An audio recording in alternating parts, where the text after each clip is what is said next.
Salig is die vredemakers, want hulle sal kinders van God genoem word. Matteus 5 vers 9. Geliefdes in ons Here Jesus Christus, baie welkom hier by ons laaste saligspreuke, ons laaste oordenking oor die saligspreuke van Jesus Christus, en ons kyk vandag na die 7de saligspreuke. Die heilige 7-tal word bereik. Nou, hoewel daar nog 2 saligspreuke is wat op hierdie ene volg, salig is die wat vervolg word, salig is julle as julle ly, is daardie 2 saligspreuke iets ekstra. Dit is die nagevolge vir die gelowige wat homself verdiep in die saligspreuke wat Christus kom verkondig het. Die gelowige wat hierdie saligspreuke indrink en dit uitleef, sal vervolging in hierdie lewe beleef. En soos ons gehoor het, al die saligspreuke hou met mekaar in verband. Hulle staan nie in isolasie nie, hulle vul mekaar aan, hulle voltooi mekaar. En dit alles bou op tot die 7de saligspreuke. Salig is die vredemakers. En dit dwing ons as gelowiges om die 2 vrae te vra. Die eerste vraag, wie is die vredemakers? En die tweede vraag, hoekom word hulle kinders van God genoem? Nou oor die eerste vraag, die vredemakers, een kyk na die wêreld vandag en ons as gelowiges begryp, daar is baie min vredemakers op hierdie aarde. Ons sien in die wêreld vandag mens wat teen mens opstaan, volk teenoor volk, hoe hulle genadeloos oorlog voer teenoor mekaar. Met moorddadige gesindheid soek die mens sy naaste se bloed. Onvrede is die norm van die dag. En nie net onder die volke en die heidene in die wêreld nie, maar ook in die gemeentes van Jesus Christus heers daar hierdie gesindheid van onvrede. Dwarstrekking, twisgierigheid, jaloersheid, onenigheid. Nou so sien ons in vele van ons gemeentes hoe daar onvrede onder die mens heers. Onvrede is tog so natuurlik vir die sondige hart. En hoekom is dit? Hoekom is onvrede en die soektog na onvrede so natuurlik vir ons? Want dit alles kom vanuit die tuin van Eden. Daar in die paradys toe, die Satan vir Adam en Eva verlei het, en toe hulle deur die ingewing van die sonde onvrede tussen God en mens veroorsaak het. Die mens het nie vrede meer met God nie, ons het hierdie vredesrus wat ons by God gehad het verloor en weggegooi, om die onvrede in die wêreld te gaan najaag. En so heers daar hierdie onvrede in die hart en die mens juig en soek na dit wat onvrede bring. En dit herinner ons aan die woorde van Jesaja 48 vers 22, waar die profeet skryf, geen vrede, sê die Here, vir die goddelose nie. Geen vrede vir die kwaaddoeners nie.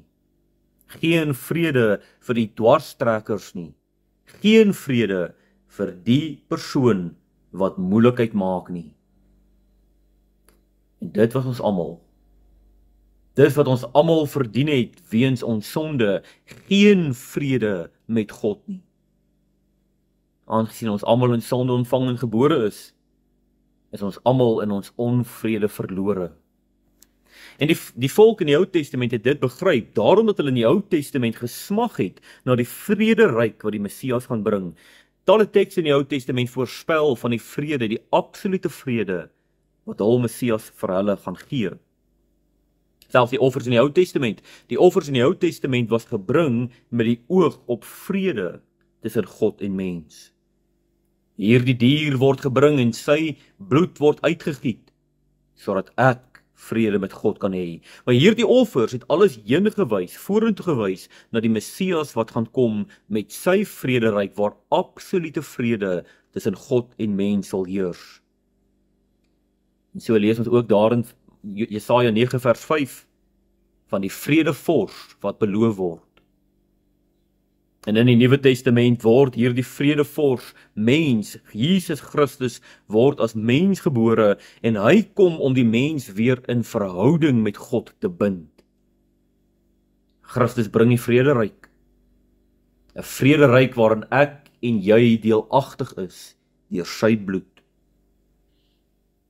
En daarom salig is die persoon wat deel het in die werk van Christus. Salig is die persoon wat deur die werking van die Heilige Gees weer vrede het met God die Vader, wat tot God die Vader in die hemel kan bid en vra, vergewe my sondes, en met absolute sekerheid weet deur die woord van God, my sondes is vergewe. Vir ons wat deur die Gees in Christus gered word, is daar vrede. En daarom dat diegene kinders van God genoem word. Ons ontvang hierdie eretitel, omdat God deur sy Seun vrede met die mens gesluit het. Deur die bloed van Christus is ek en jy vredemakers. Kom ons bid saam. In stille bewondering bepeins ons oor al u saligspreuke, en ons kom in aanbidding voor u, o Here, wat ons kom red het. Ons kom in aanbidding voor u heerlikheid en u almag en u liefde. En ons bid, o Heilige Gees, dat u in ons harte werk, dat ons hierdie saligspreuke sal uitleef. En wanneer ons vervolging beleef, wanneer ons allerhande lydings en beproewing beleef, gee vir ons die krag om dit te verdra. Amen.